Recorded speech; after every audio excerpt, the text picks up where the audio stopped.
Well, as you can probably hear, there's a lot going on here. So in order to drown out some of that background, I'm going to play some quiet music in the background, maybe. We'll set the mood for a little Hebrew, maybe. Okay, well, that's not what I was going for, but maybe better than music would be like, maybe we'll go study on the beach.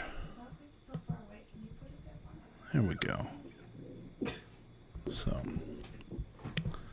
all right, hey Seth, I'm just getting a little background sound going. We'll study at the beach today because my family is all around me as I'm doing this. So I want to try to drown out as much background noise as I can. All right, let's see here. That seems to be how it is for everyone. Yeah. Office in the house. That's right. Can't get away. Okay, so let's see here. Let's go over, first of all, kind of your question about how to translate these different patterns and stuff into English. Let me see what Futato offers as far as that goes.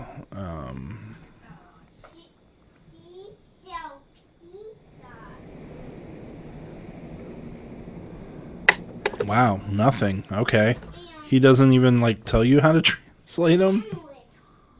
Yeah, he has very limited resources for understanding the kind of the way that it should be translated. And even when he does, so for example, in lesson 31, Phil, really the only thing he says in translation is it changes the meaning of the verb. I'm trying to figure out where he talks about it more specifically, and he gives 4 examples. But even when he goes on to the other types, the other forms, the perfect, the imperfect, imperative, infinitive, all of those, he doesn't give a translation of it. Kind of, I don't know. He just has the hifil in the beginning, from call to hifil. The root word gadol, and the call means be great, and hifil means boast. But when you take that information to a translation in our exercises, it's my brain still hasn't fully understood or comprehended how to take a word. Even if I do spot a hifil, which that's a whole nother issue. Even if I do spot it, how do I really translate it? So far, I've really only been able to do so via context. Okay. What does context tell me about how to translate this? But other than that, I feel kind of lost. All right, well, let's walk through these here. It can be a little bit tricky because there's a sort of one-size-fits-all approach you can take to patterns like the hifil and the nifal. Nifal's a little bit more straightforward than the hifil is, but generally speaking, when a verb occurs in the cal pattern and occurs in the hifil pattern, the hifil gives a sort of causative meaning to it. So, where gadol would mean in the cal, he is great. If you put it in the hifil, what I would recommend is the gloss caused to. So for gadol, if it was in the hifil, it would be he caused to be great. So he caused, parenthesis, he caused someone to be great or to become great. So that's the idea of the hifil is malach, he was king. In the hifil, that would be he made someone king, or he caused someone to become king. Kadosh, actually, kadosh is the verb. Kadosh, it is holy. But in the hifil, that would be he made something holy. So that's that sort of caused over. He caused something to be holy. That's the idea of the hifil generally when a particular verb also occurs in the cal. There are several verbs that never occur in the cal. It's almost as if the hifil is the basic meaning of the verb. It's the basic stem. For whatever reason, it doesn't have sort of a causative addition to its meaning. And so I don't have examples of those off the top. Well, nagad. I don't think nagad ever occurs in the cal, but nagad often occurs in the hifil, and it just means basically to tell or to explain. So, that linked it all to neged? No, it's not linked. Not that I can think of, but you may have heard the term Haggadah.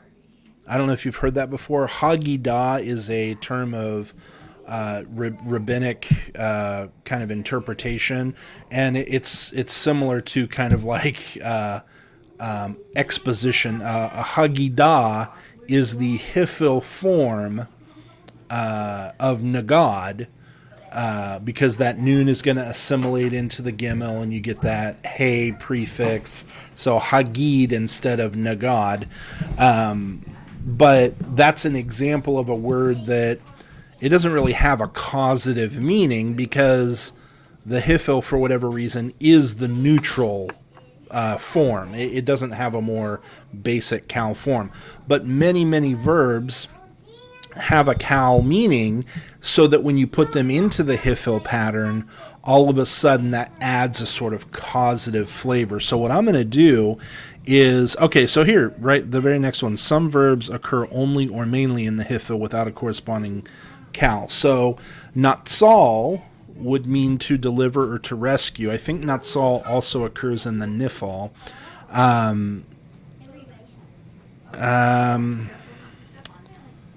Yeah, that doesn't quite work the way I want it to. That's not very helpful. So what I'll do is, I think kind of the best way to do it is to apply this change in meaning to a few different verbs, so that you can sort of pick out what is the common thread here that the hifil is doing. So for example, katal in the cal perfect 3ms would mean he killed. In the hifil, hiktil means he caused to kill. He caused someone to kill. Not he caused to die, but he caused someone to kill, or he made someone kill, or something like that. So 3fs of the hifil would then be she caused to kill. 2ms, you caused to kill. 2fs, you caused to kill. 1cs, I caused to kill. If you take this into other hifil verbs,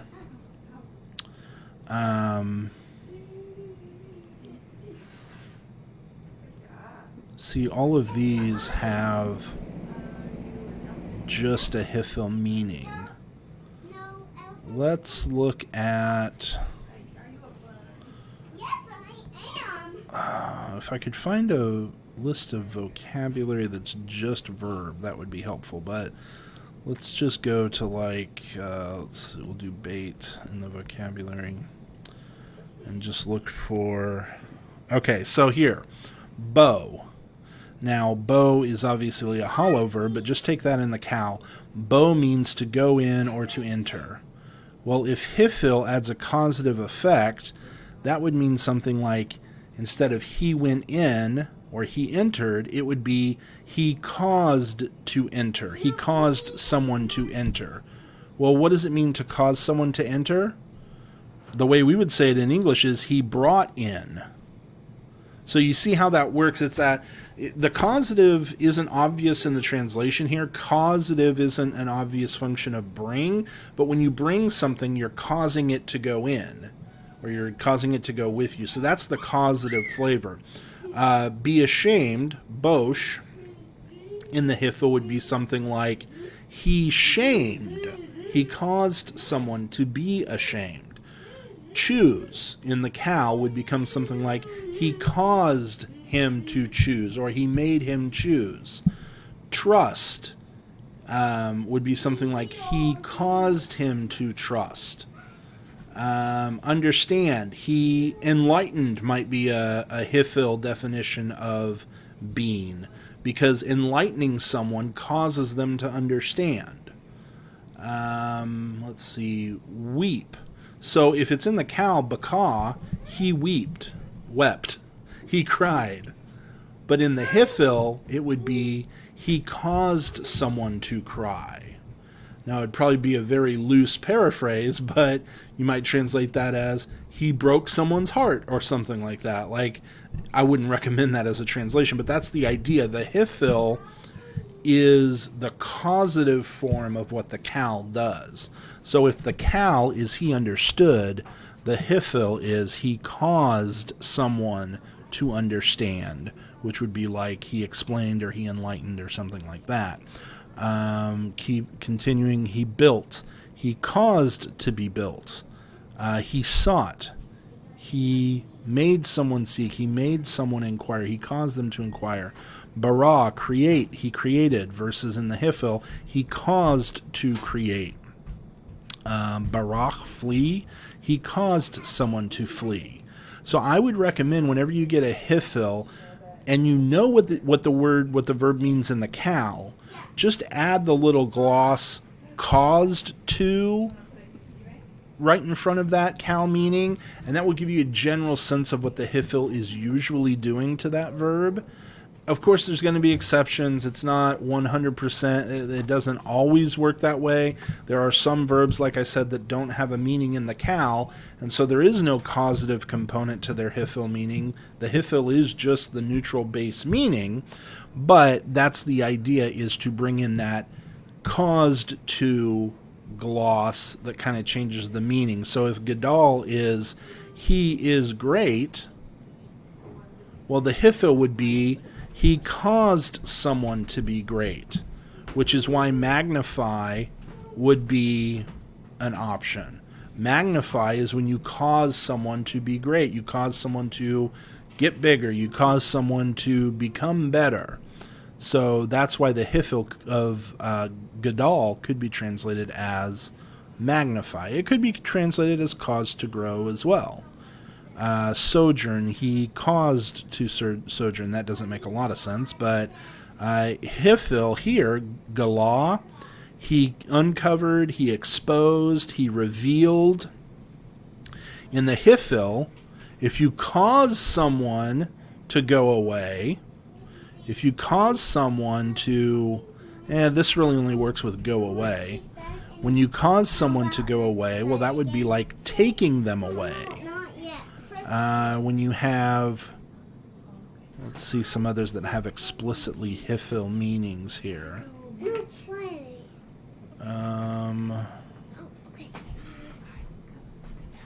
So here we've got Chazak. He is strong. He took courage. In the Hifil, you don't really get the causative, because neither of these are really causative of these. Let's see.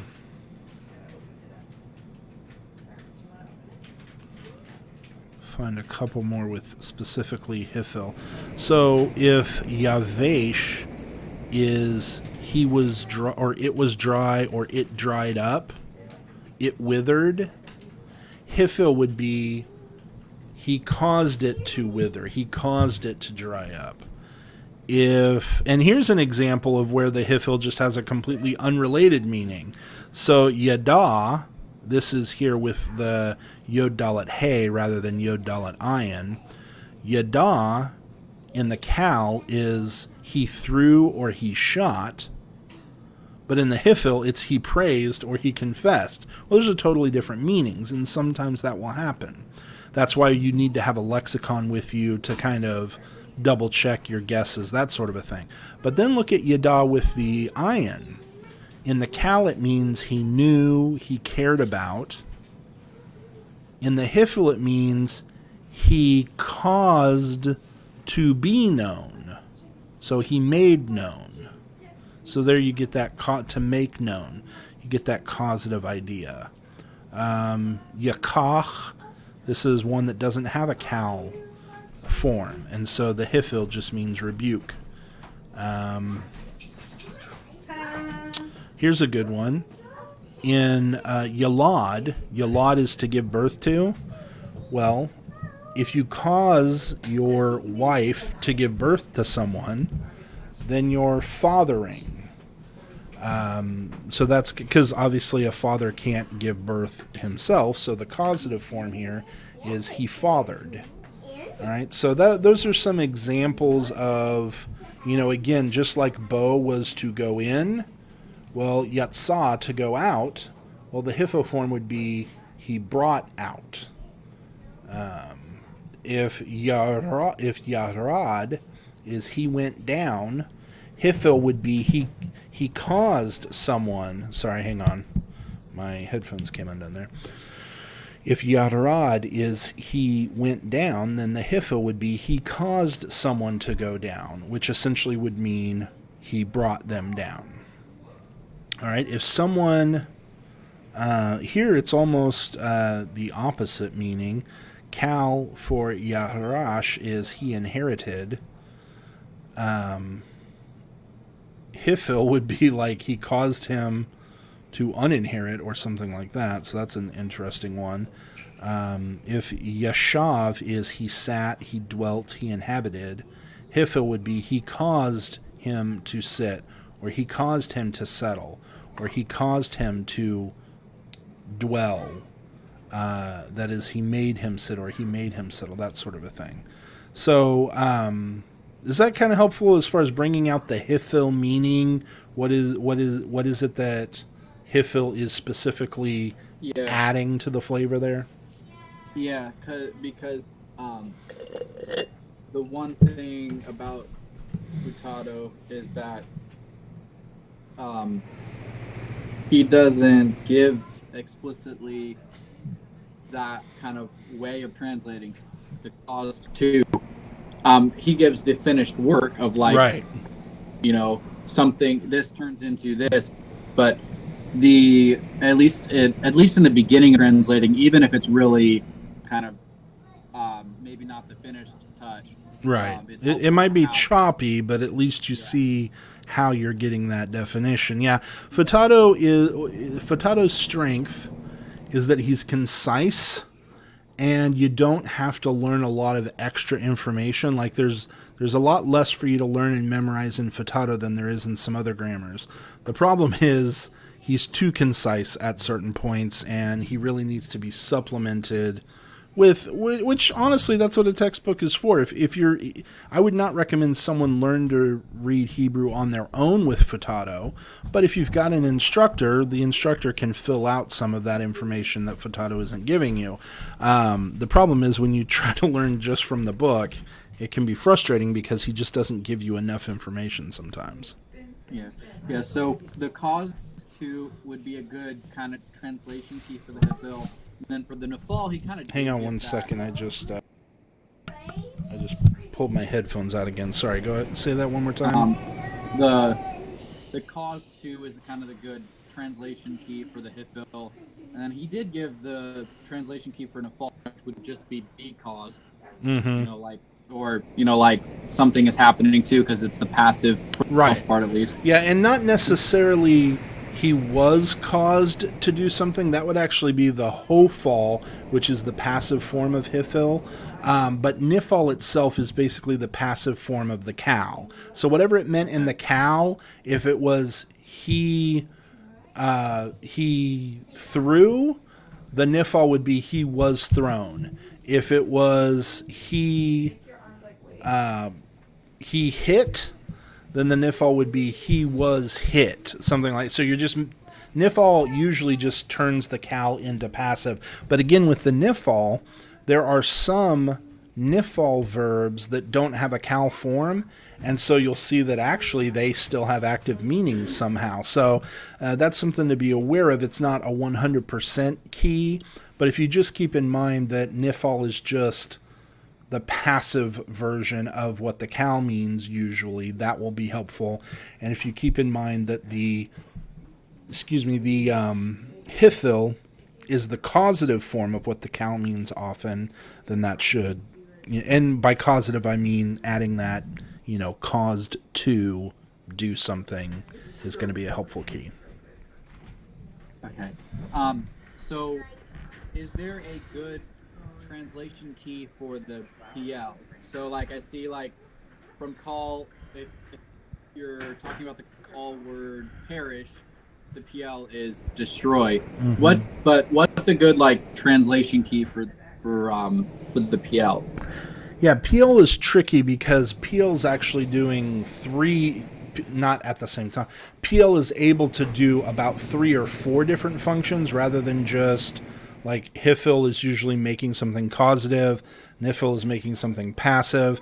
PL can do one of 3 or 4 different things. So one of the things that it does is it intensifies the verb. So if it were, kill, the PL version would be slaughter. If it were break, the PL version would be shatter. It's intensifying. So that's one thing. There's not really if you want a translation to get you halfway there, I wouldn't leave it here. But if you want something to get you, to help you choose better meanings, you might say something like, if the cal is he broke, then the HIFIL would be something like, he really broke, so what is a way we'd say he really broke? Well, he shattered would be one way of saying that.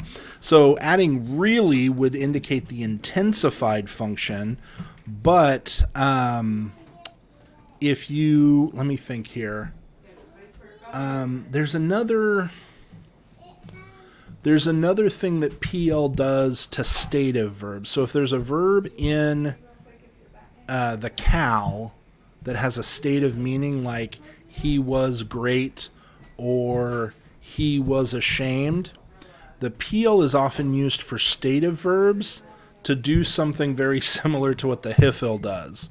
So he was great in the PL would be very similar to, he made someone great.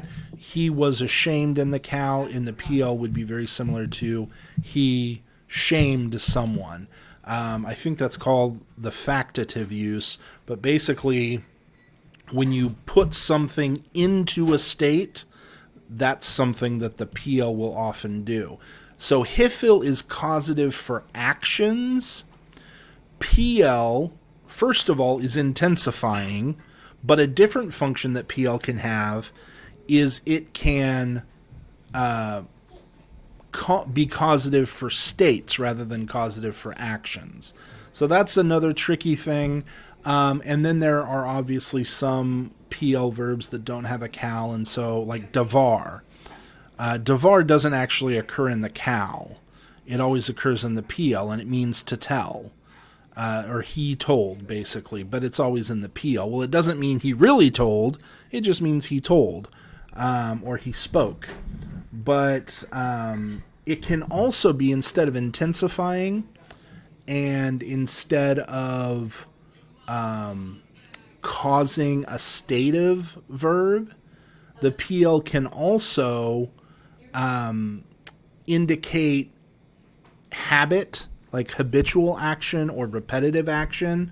So if if a certain verb means he walked in the cal, the PL form might mean he paced. Like he paced, that's a little bit more like intensive. But the PL can sometimes indicate sort of like repetitive action as well. So it just depends on context and your best friend in these situations. We're getting to a point really in Hebrew where your lexicon is your best friend. Now, you don't want to use the lexicon as a crutch. You don't want to be looking up words that you should know already. But the fact is, you can't get every single meaning of every single word in your brain, at least not in first-year Hebrew. I mean, that's going to take years. And honestly, aside from even native speakers in English don't know every single possible meaning of every single possible English word. Now, no doubt there are orders of magnitude more English words than there were Hebrew words. But the idea is the lexicon, at a certain point, there is a base of words that you just have to know in Hebrew that you shouldn't have to look up. Once you've got those, the lexicon is now your friend. You need the lexicon to figure out, okay, this word occurs 3 times in the Hebrew Bible in this pattern. What does it mean there? That's what you really need your lexicon for. So getting at this point, it makes a lot, like, for example, it's hard to do for online, but like when we're in a classroom and I give someone a final exam, like they can use their lexicon on that final exam because all that they're doing is translation. Now, maybe they end up using their lexicon to look up the word devar, which they shouldn't have to look up in the lexicon. Fine. Okay, maybe they can get a shortcut that way. But, frankly, they can't do what they need to do to demonstrate Hebrew knowledge without being able to use the lexicon to look up some of these more obscure occurrences and stuff. So, the first semester and a half of Hebrew, we want to keep you away from the lexicon when we're evaluating your understanding. But the last half a semester of Hebrew, in order to really evaluate whether or not you know what you're doing, we kind of have to let you use the lexicon because there's just so much information that you can't cram in your head. And if you don't have something to help you, well, you're just not going to be able to do very much. So I don't want students to feel overwhelmed by all the different possible meanings for all the different possible words. Get a base meaning, get an idea of what it most frequently means, and then when context seems to kind of not make a lot of sense with that meaning, that's when you need to check your lexicon, that sort of a thing. But that's a huge, long explanation for how to translate the PL. The answer, honestly, is the PL is really difficult. It's really tricky. Okay. Yeah. Just as I go through translation, it is a little tricky. But I think that's helpful for answering the second question that I had, just with verb forms. I guess I'll just have to work through that. Now, for the first question I had, the verb roots.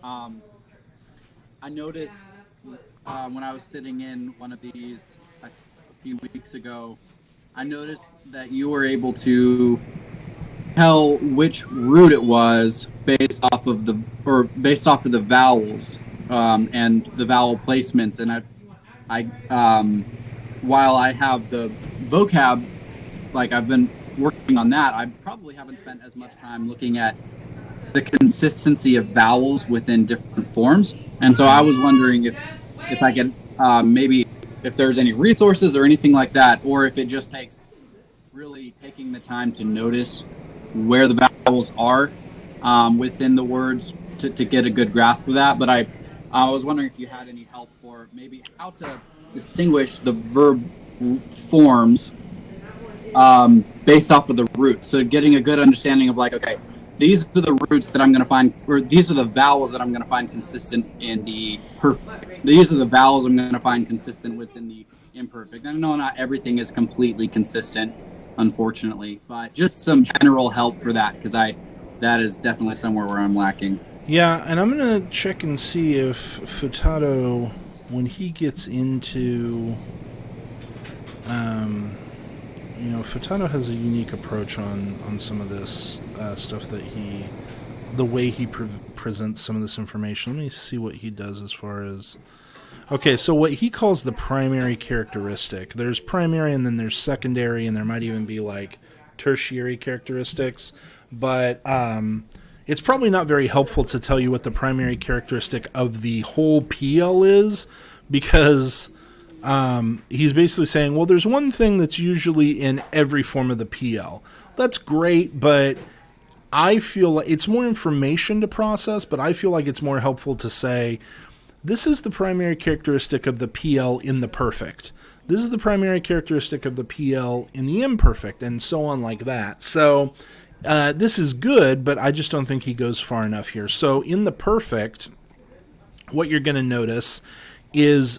for strong verbs anyways, and the weak verbs have differences, but the differences make sense when you understand why the changes that do occur.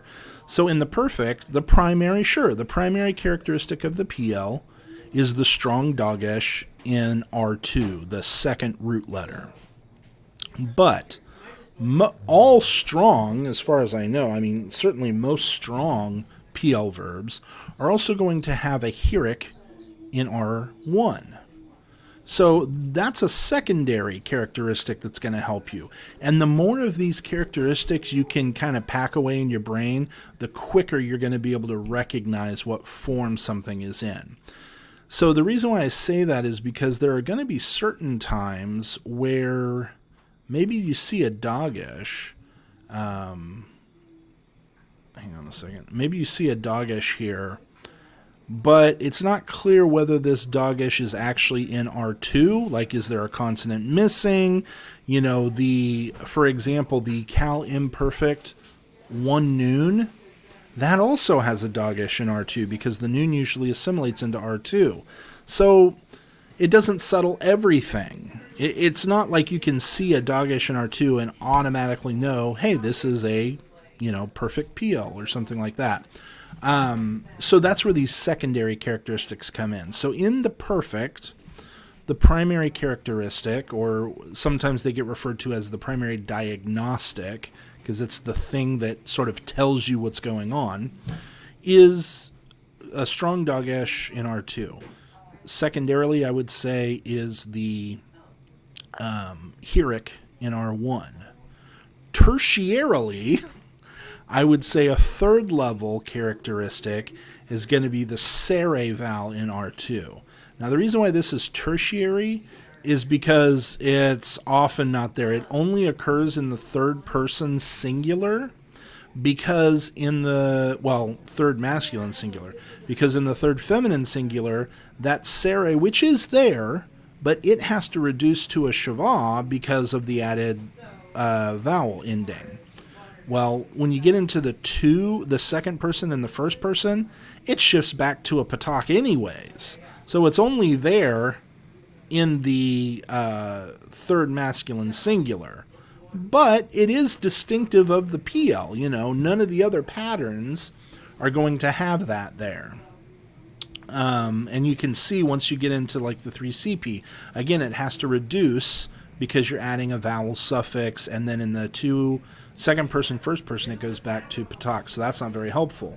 But it is a third level characteristic.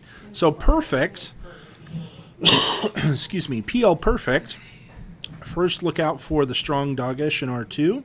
Second, look out for the heric in R1. Third, look out for the serre in R2. Then you go to imperfect. What are the primary characteristics here? Well, the primary characteristic, again, is probably going to be the dogish in R2. But what about a two guttural? What about a word that has a resh, like barek? You're not going to have the strong dogish in R2 there. So now what do? Well, now you go to your secondary. You go to your secondary characteristics or diagnostics.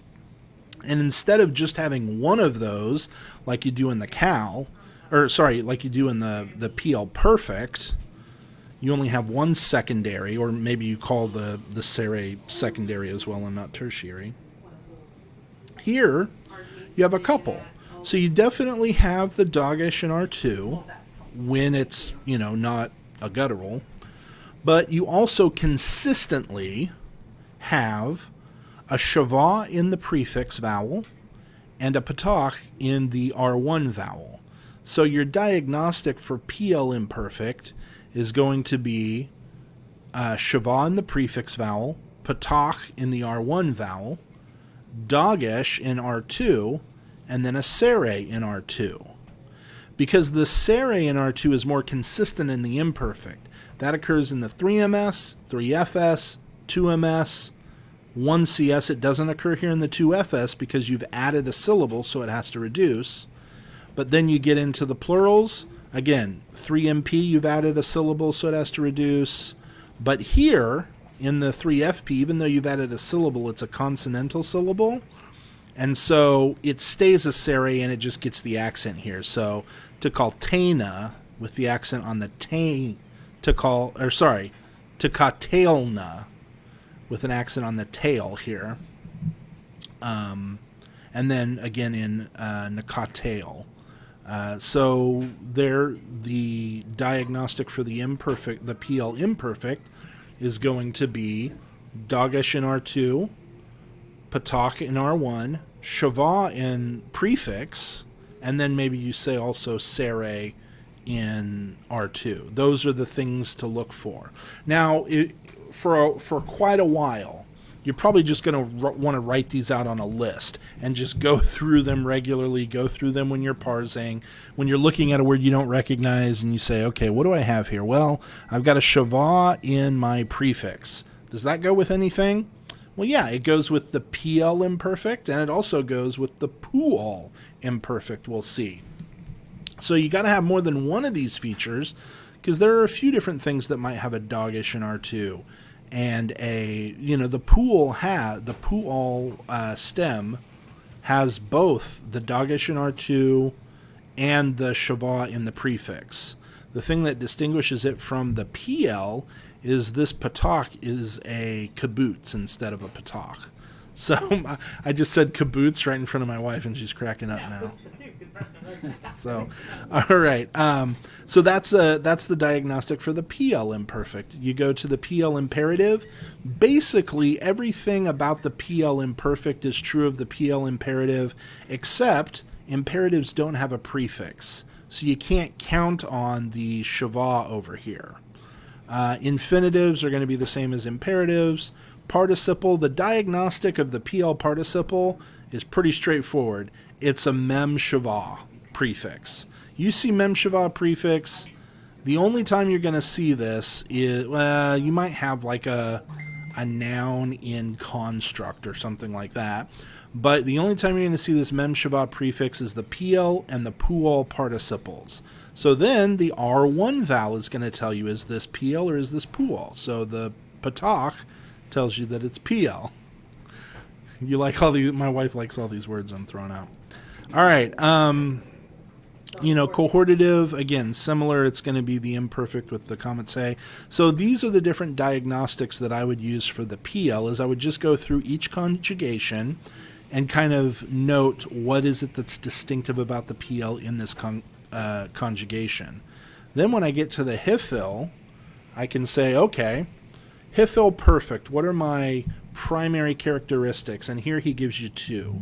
So in the HIFIL perfect, you're going to get a hey heuric prefix, which is one of the few times you're going to get a prefix in the perfect. Remember, the perfect doesn't have prefixes as part of the conjugation. The imperfect has prefixes as part of the conjugation. The perfect doesn't have prefixes as part of the conjugation, but it might have prefixes as part of the pattern. All right, so here, the primary sign of a HIFIL perfect is going to be the hey heuric prefix and a heuric yod theme vowel. But that heuric yod theme vowel doesn't always stay there. It's there in the third person, but when you get to the second person, it goes back to the patach, and first person goes back to the patach. You get to the 3CP, it pops back in, but then when you get into these others, it goes back to the patach. So, and that's in the perfect. Something a little bit different happens in the imperfect. But in the perfect, the primary sign of the HIFIL perfect is the hey heuric prefix, and the heuric yod is the secondary. All right? Then you go to the imperfect. Well, I didn't get a chance to kind of go into, I don't think, for this semester, go into kind of what's going on here. But basically, something similar happens in the HIFIL imperfect.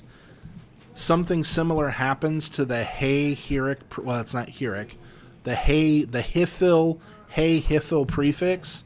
Something similar happens to that in the imperfect as what happens to the definite article and the preposition. He says it's dropped.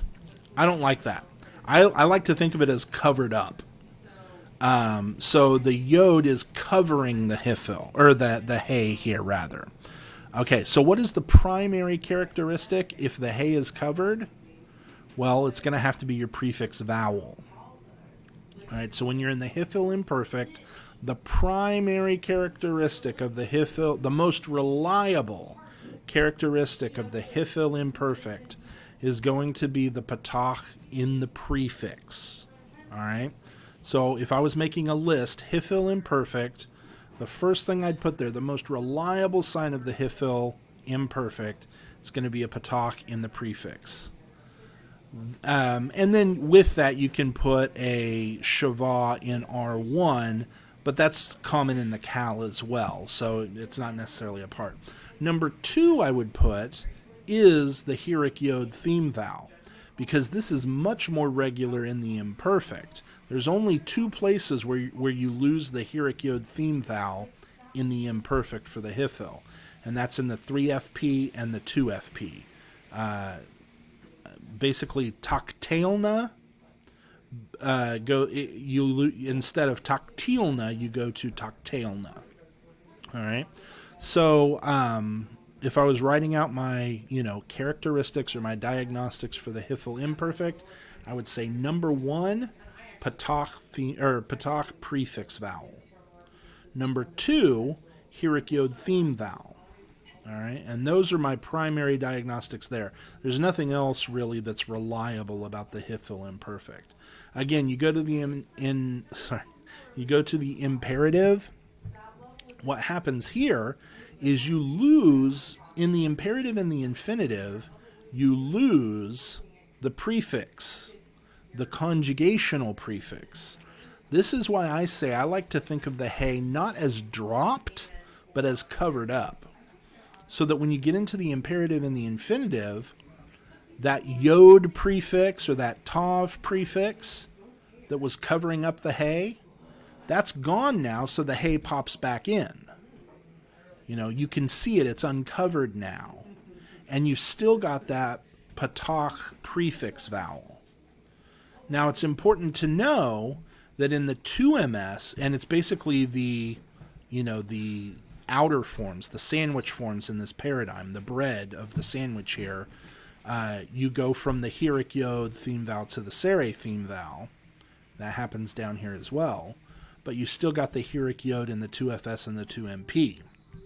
So again, for the imperative, the primary diagnostic is going to be, instead of just saying patach prefix vowel, I'm going to say hey patach prefix for the imperative.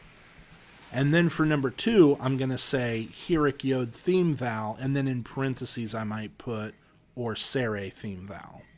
When I get to the infinitives, same thing. Infinitives, I'm going to say hey patach prefix vowel, or hey patach prefix as my number 1 diagnostic for the PL infinitives. The issue here is the infinitive construct retains, for some reason, the imperative 2MS loses the Hirik Yod theme vowel for a Sere theme vowel. When you get to the infinitive construct brings it back.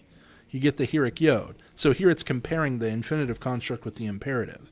And then, just to distinguish between the infinitive construct and the infinitive absolute, the infinitive absolute looks identical to the imperative. So you can tell the infinitive construct from the imperative 2MS. They look different. You can distinguish the infinitive construct from the infinitive absolute. Those look different.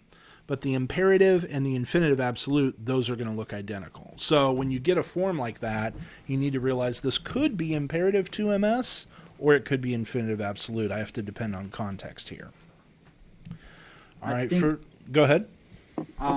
I think that is probably what I have the most difficult time with, is the other kinds of forms, like the imperative, infinitive, cohortative, jussive. You have trouble parsing those, or you have trouble like translating those? That's with parsing, yeah. Okay. So like in some of the exercises, even this past week, going through them and just going through the parsing, I get to the end of what I thought was the right parsing, and I'd say, for example, it was the EL imperfect, but when I figured out what it actually was, it was one of the other. It was like either it was something else along the lines of imperative, infinitive, something like that. And I guess what was kind of difficult was not being able to make the distinction between some of those like tiny tiny differences, especially between the imperfect and some of those. And it's like, what's some of the the key distinctions, for those. Right. And that's the kind of thing that, to be honest, and I think you admitted this yourself, that you were starting to translate from context. These different, here I've got a Siobhan instead of a Patak or something like that. These little minute differences, those are going to give you an extra layer of precision. So you will be able to tell, let's say, an infinitive construct from an imperative 2ms by paying attention to those. But honestly, if you didn't know the difference between those two, context probably would tell you which one is which. So the benefit is you're able to be more precise and not have to wing it as much. But for the most part, these forms that are so close to each other, context is still going to give you enough room to make the decision about, I can't honestly tell you whether or not this is infinitive construct or imperative 2ms just looking at this word, but clearly in this context, it's using the infinitive rather than, an imperative or something like that. That's just part of learning Hebrew. There's a good well, let me say it this way. If you're going to read Hebrew, at a certain point, you have to be able to do something called sight reading. And if you've done music or something like that, like sight reading is basically working from, like, not taking the time to think through what you're seeing. You're basically translating on the go. So in music, you can put a new piece of music in front of you and you can just play it. You don't have to think about what you're reading. You play what you see. In like reading a language, that's basically you look at a Hebrew text and you don't have to like think through the translation. You just translate as you're reading it. That takes a long time to develop, so don't feel bad if you feel a long way away from that. That's probably it's even harder for Hebrew than for Greek in my mind, but that's probably a good 4 to 5 years into Hebrew where you're able to just pick something up and read through it. Part of the reason for that is there's so much vocabulary in Hebrew that it just takes forever to learn all the different words you need to learn. My point is that one of the ways you develop your skill in sight reading is by learning how to use context to make the decisions for you, so you don't have to look at every single vowel. You don't have to look at every single dagesh. Because if you have to calculate from every single vowel and dagesh in a word what that parsing is, you'll never be able to sight read. What you're doing when you're sight reading is you're picking up on the key things. So I'm only looking at the prefix vowel. I'm not looking at the other vowels in the word. When I see a word, I'm looking at what prefixes and suffixes do I see, and what prefix vowel, let's say, what theme vowel, those types of things. I'm just, and I'm not even asking myself, what do I see? I'm just seeing it, and that's triggering something in my head. That, honest to goodness, that just takes time and practice. So you can memorize all you want. You can spend 3 days straight memorizing all these different vowels and points and all of that.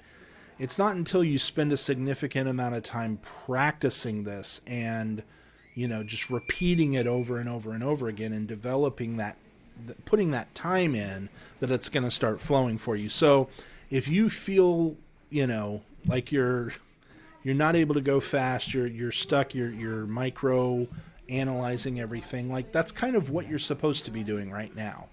That will develop, that will get quicker. You will start to be faster at that eventually. It's just that right now there's so many details that have been put in front of you that you're trying to pay attention to all of them.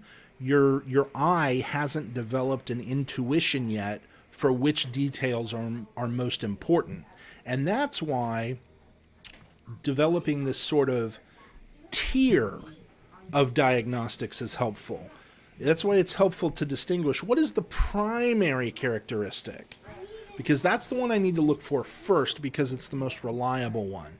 And then these secondary and tertiary and maybe even quaternary characteristics can, kind of help me confirm what I think.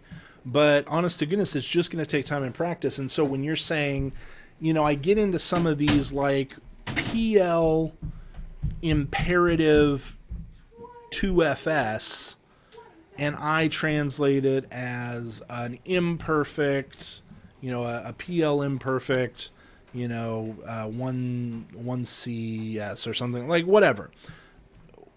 The remedy for that, my prescription for that problem of getting these non-perfect imperfect forms, so these more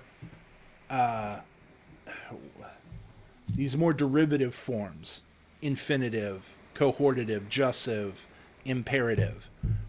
My sort of prescription for getting better at that is, honest to goodness, doing as many parsings as you can, just getting as many parsing exercises as possible, and then once you've answered them on your own, looking at an answer key, figuring out what you got wrong, and then taking that to the paradigm and saying, here's what I put, here's the correct answer, why did I get this wrong? What is different about the correct form than the one that I put to kind of confuse me into thinking this was it? Now, that takes a lot of time. That's hard to do kind of on your own. I am happy. And sometimes it's hard to figure out the answer. Like, I don't understand why this is this one. I don't understand why this is an infinitive absolute instead of an infinitive construct. Why is this different? I can't figure out what the difference is. If you run into any of those situations where you're not able to figure out for yourself why you got something wrong, send that to me. Like, I will be happy to walk through, okay, here's the difference. Here's what maybe you didn't see. Here's what you missed. Because that's the only way. Once you test yourself enough times and have the correct answer pointed out and why the correct answer is correct pointed out, that's when your brain starts to learn on its own, how to memorize the correct answer, I guess is the best way to say it. So, if your problem is, I'm pretty good at the PL imperfect, recognizing that. I'm pretty good at recognizing the PL perfect.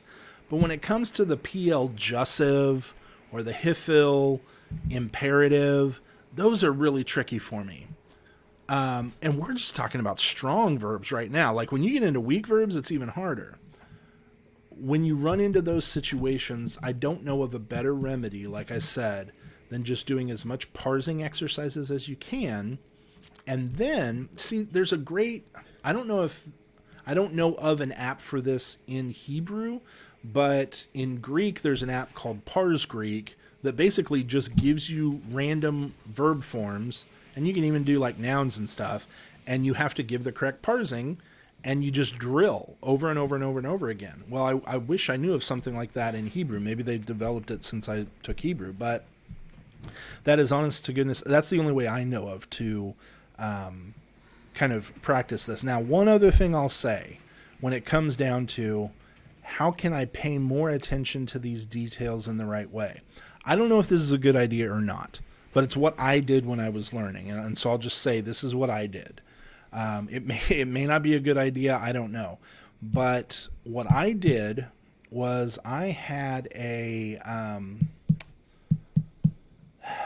I wonder if I would get in trouble for sharing. Let me see if Futato has something here. The problem with a lot of one of the problems here with, let's see, paradigms, it's just not consolidated, concise enough, but it might be a good place to start.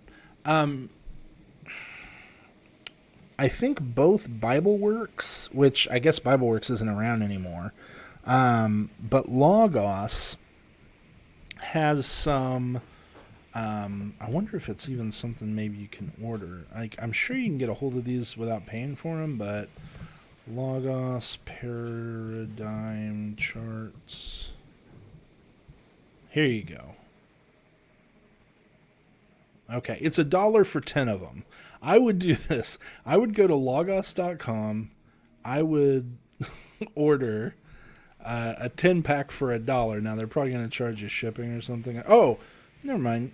You can download the 6x9 PDF for free. This is what you need. Okay, I'm just going to I'm going to email this link out to everybody. This right here is what I used, and I just practiced. I wish it would show up. It's hard to talk about it without being able to see it. Okay. Now, the one I used was from BibleWorks, so it looked a little bit different. But I would just practice writing these out. This is Hebrew. This is Greek. So you're only going to want the Hebrew side here. But the strong verb chart over here, this is what I did. I would write out every form of the Cal perfect. Then I'd write out every form of the Nifal perfect. And after I'm done writing it out, I would check every single vowel, every single dogish, every single everything to make sure I got it precisely right. After writing this chart out 100 times, you, by osmosis, now know what are the characteristics, what are the primary diagnostics for these different things. When does the PL retain the Sere theme vowel, and when does it revert back to Patak? When does the Hifil retain the Hirik Yod theme vowel, and when does it revert back to Sere? You will learn that by writing this out repeatedly.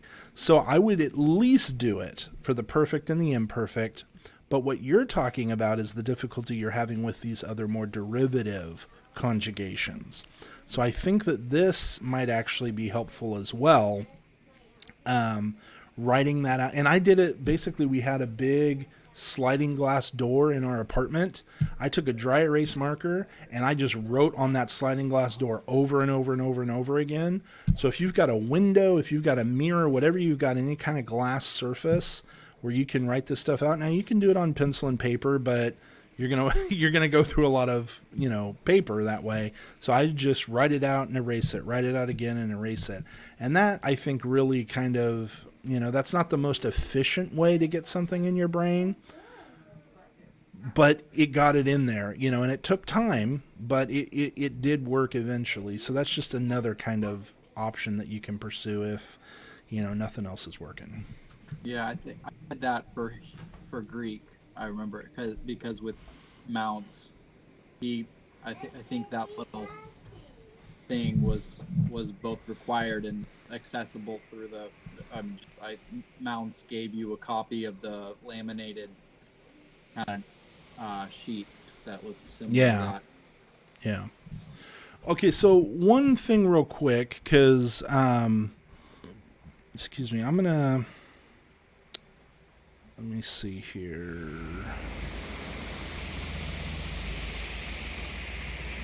All right, so last week we looked at lessons 31 through 34. And then are we doing 36 and 37 this week, or was it just 35? I know we were doing at least 36. Okay. Because sometimes the way that the class separates these chapters is a little confusing for me. So let's look at, I wish there was something, maybe we'll find it here. I want one where it's going to give me a bunch of parsings from everything that we've looked at so far. So I've got as many options as possible. I don't want to just focus on, third haze necessarily. So let's look at, these are all third hand hollow. So let's look at these, because these are a little bit more. All right, so what I'm doing when I come to these is worst case scenario. Well, I'm trying to think of the most efficient way to work through these. Basically, there's a formula that I use with the first semester group, where it's basically you start with the question, okay, is this a verb? So I know all of these are verbs. All right. How many letters do I have? I have 3. Okay. Well, 3 is how many letters I should have in a root. If I count, the middle vowel letter for hollow verbs, that's pretty consistent. So if I have 3, I may have my root. Of course, if I have my root, it's triconsonantal here, and I've got no prefix, that would mean that there's no reason why, if I have a hearic in R1 and a doggish in R2, those are good indications that I'm in the PL perfect. Okay? The problem is he, ka, so those are indications that I'm in the PL perfect. The problem is he, ka is not a Hebrew verb that I've learned. So what else would explain what I'm seeing here besides PL perfect? And again, it's not PL perfect also, because if it was PL perfect of he, ka, I would have a sere here under the cough. So what else could explain this? Do I have something here that's not part of the root? Well, what if comet's hey is a suffix? When does that happen? Well, comet's hey as a suffix happens in the perfect 3FS, but I don't seem to have enough vowels to make sense of, or enough letters to make sense of that. So maybe this is a suffix added, maybe this comet's hey isn't part of the root, but what else can I find? Well, what about hey hearic? Is hey hearic ever a prefix? Well, as a matter of fact, it is. Hey hearic is a prefix in the Hifil perfect. Okay, so what if that's what I'm looking at? What if I take this off? What am I left with? Well, I've got a cough, comet's hey, and I've got a dot inside, a doggish inside of the cough. Well, often when I have a doggish inside of the cough, maybe this isn't PL, maybe this is an assimilated noon. So if I pull this out, what do I get? I get nakah. Okay, well that is a Hebrew verb that I know. So this is going to be a Hifil perfect. It's not 3FS because if noon is my R1, cough is my R2, hey has to be my R3. So if this were 3FS, this would be like hikata. So this is 3MS of nakah, and it is Hifil perfect. Okay, well that's pretty straightforward, and that's another example of the perfect conjugation, which you say you've done pretty good at the perfect and the imperfect. Let's see if we can find one that's not perfect or imperfect. Let's go through here and try to find a tricky one. Okay, so let's do number 7. All right. Is this a verb? Yes. How many letters do I see? Well, I see 4 letters if I count the vav and the holem vav as a letter, and that's too many. I need to have 3 here. So what could be extra? Well, the first thing that jumps out at me is the fact that I've got a holem vav tav here. Now, in verbs, that's not a feminine plural suffix. In verbs, that's a really good sign that you're actually looking at the infinitive construct form of a third hey verb. So that's another little thing. Like if you're making a list of all these different characteristics or diagnostics, not only do you have diagnostics for patterns, but you also have diagnostics for conjugations. And the diagnostic for the infinitive construct, third hey, is a holem vav tav. All right, so that's probably what I've got. What happens if I take that off as a suffix? Well, I'm left with hey, patach, kaf. That's only 2 letters. I need another letter, so what could be hidden? Well, inside of this kaf, I've got a dagesh, so that could be a letter. If I pull that out as a noon, I get noon, kaf, and then remember we said holem vav tav was the infinitive construct form of a third hey. So my third root letter has to be a hey. So I've got a noon, a kaf, and a hey, nakah. Well, what do you know? That's the word that I recognize again. So I know that I've got an infinitive construct. That's my conjugation. Infinitive construct has no person or number or gender. So I have infinitive construct, and I know my root is naka. What I have to figure out now is, what is my pattern? Well, what else do I have to indicate my pattern? Well, I have a hey patak prefix. Well, that's definitely a great indicator. That's one of those diagnostics characteristics of the hifil imperative or infinitive that stands out. So this is either we know it's a sign of the hifil, and it occurs in the imperative and in the infinitive. Well, we already decided this is an infinitive construct. So what that means is I have a hifil infinitive construct. Infinitive constructs don't have person, gender, or number, and it's from naka. All right. Well, that's not too bad. That's pretty easy. What about we'll just do these last three here as well. Okay, so we got number 8. Number 8, is this a verb? Yes. How many letters do I see? Well, I see 4, including the vowels. Or, I'm sorry, 5, including the vowels. Well, that's too many. So what could be prefixes and suffixes so that I can get at the root here? Well, the first thing that jumps out at me is the... All right, sorry about that. I'm way too loud for my wife, so I had to get wireless headphones set up for her. All right, so number 8 here, again, the first thing that sticks out at me is this holem vav tav suffix, which again we just discussed was the thing that replaces the third hey in an infinitive construct of the third hey. So let's take that off. What are we left with? Well, we've got hey holem vav dalet. Okay, well, that's still too many because I know that holem vav tav covers my hey, so now I should only have 2 letters left. I've got hey holem vav dalet. What here is extra? Well, the hey is sometimes a prefix. It's a prefix in the hifil. Technically, I think the nifal has a couple hey prefixes, but they're a little bit different. When do I get a hey holem vav?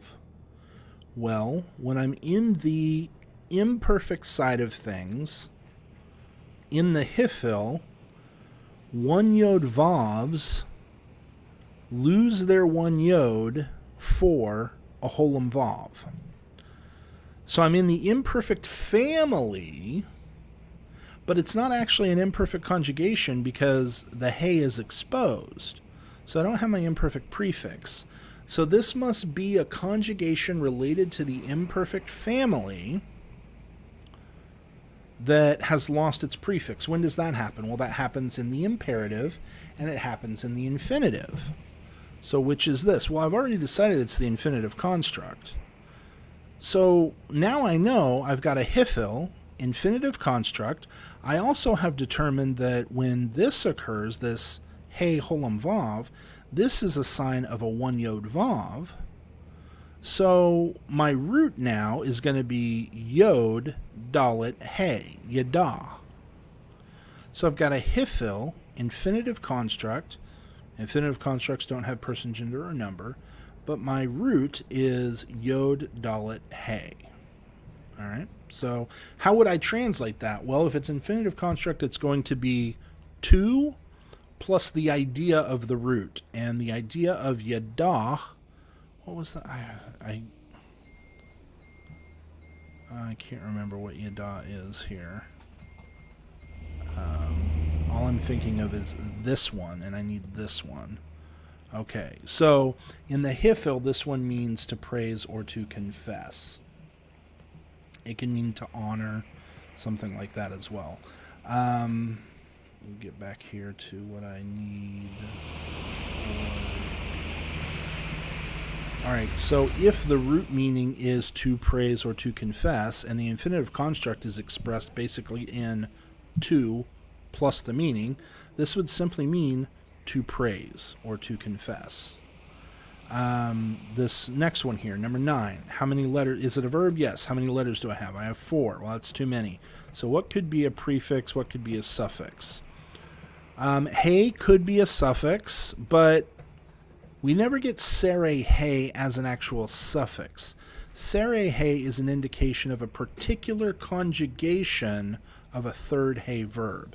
So I know he is part of my root. I don't have any reason to think that dalit is not part of my root. So my root is blank dalit he. All right. Well, what else could be extra? Well, I've got a he and a holam vav here. When do I get he holam vav as a quote-unquote prefix?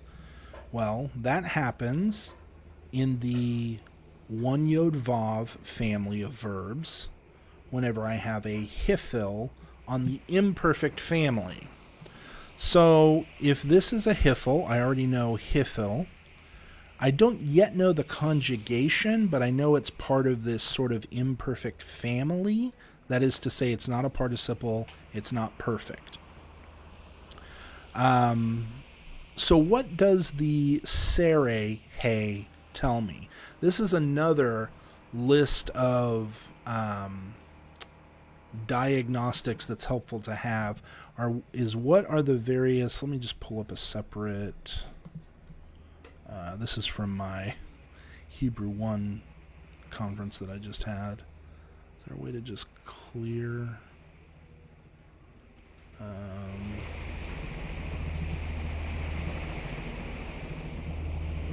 we go. All right.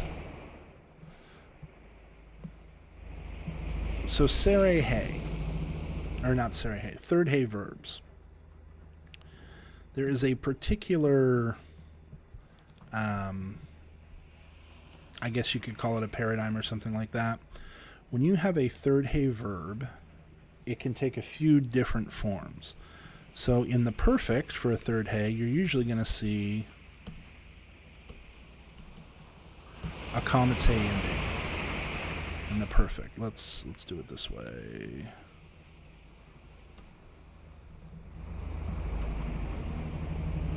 Usually it's going to be a comets he ending.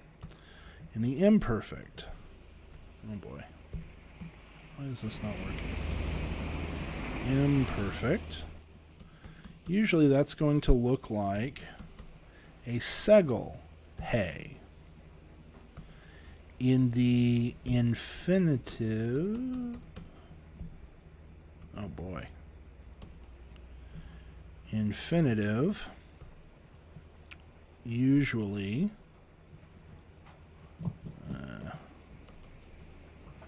why is this not working?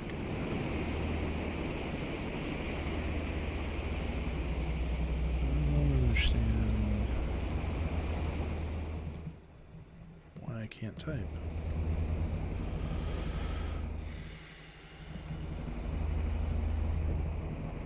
There we go.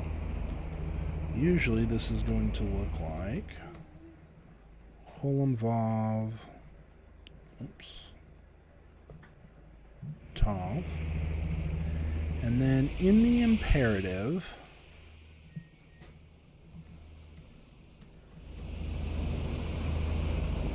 it's kind of tricky when you're switching between different languages. This is usually going to look like a sere he, okay? It's probably worth... And I would think Futato would have this chart somewhere in his book. I don't know if he does. But it's probably worth remembering this. In fact, just to make sure I didn't get this wrong, I've actually got this chart.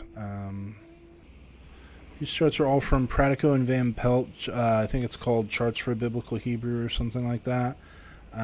Which, by the way, since we're talking about what all these different patterns mean, this is a helpful one here.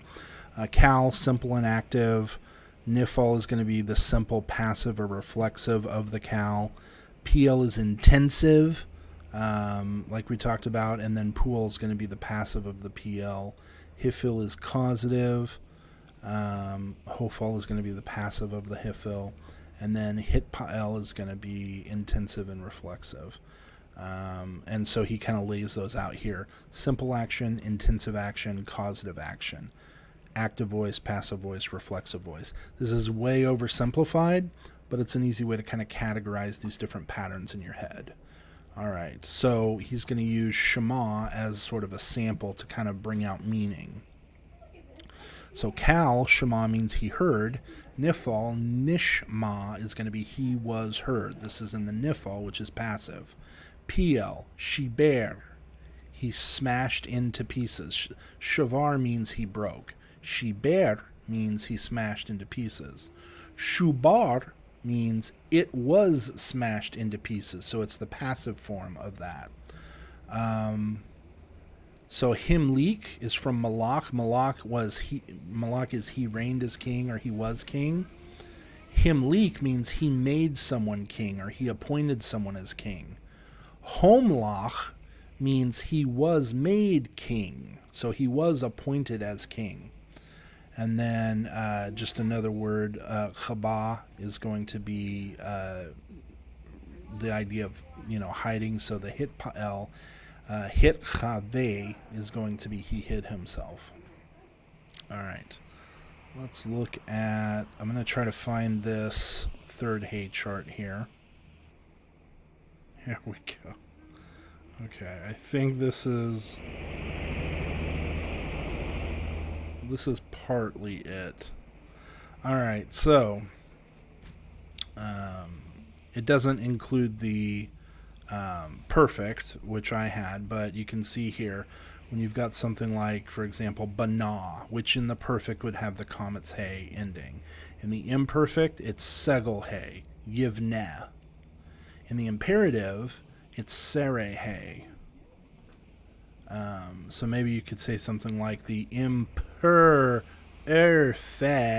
That'd probably be better. Imperfect, it's segel. Imperfect, it's segel hay. Imperative, it's sere. I'm just trying to give you ways to remember. And then infinitive construct, it's holem vav tav. That's what I was trying to get at there. So, this chart, write it out in your own way, whatever. But what about, they don't have the infinitive absolute up here. There we go. Oh, yeah, okay. So the infinitive absolute for third haze is actually holem hay, which is a weird, let's do infinitive.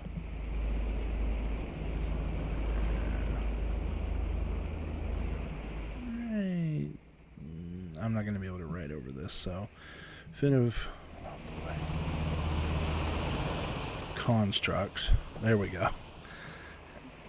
And then down here we'll put infinitive absolute is just going to be holem hay. Oops. Holem hay. All right. So these are the different forms that third hay verbs will take depending on the conjugation. That's also a helpful thing, because if you see one of these suffixes, you almost immediately know that it's a third hay verb, which is going to save you a lot of time. So I think that's a helpful chart to remember there. All right, so we were over here. Sere hay is an indication of the imperative of a third hay. So we know this is imperative, and honestly, we also know, I'm not sure how this works this would have to just be imperative 2ms, because anytime you add a suffix on there, it's going to change from sere hay. So, but luckily for us, there's no suffix, so we know that this is an imperative. It's going to be a 2ms imperative because there is no suffix. So the next thing we have to figure out is the root and the pattern. Well, we know that hay is part of the root because it's third hay. We're certain that dalet is part of the root, so we have blank dalet hay. Again, go figure. Well, what gives us hay holem vav at the front? Same thing that gave us that up here. This is going to be a hifil of the one yod vav family. So we have a hifil imperative 2ms from yod dalet hay. All right, and then finally number 10 here. This is the last one we'll do. We've got 3 letters.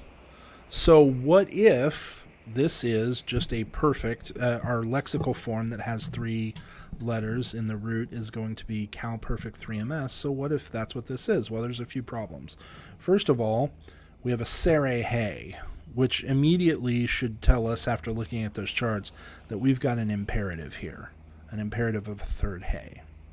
Okay, well, cough can still be part of our root, but is haka a verb? Well, we already decided up here that it's not. So hey must be a prefix. If we take that off, we pull this little doggish out and turn it back into a noon, we get naka. That is a verb that we recognize. So we have an imperative 2ms from noon kaf hey is our root. So what is our pattern? Well, the prefix of hey patach goes with the hifil imperative. So we have a hifil imperative 2ms from naka. And since we're at almost an hour and a half, we'll go ahead and cut it off there just to give you a chance if you have any questions or anything like that over what we've discussed here.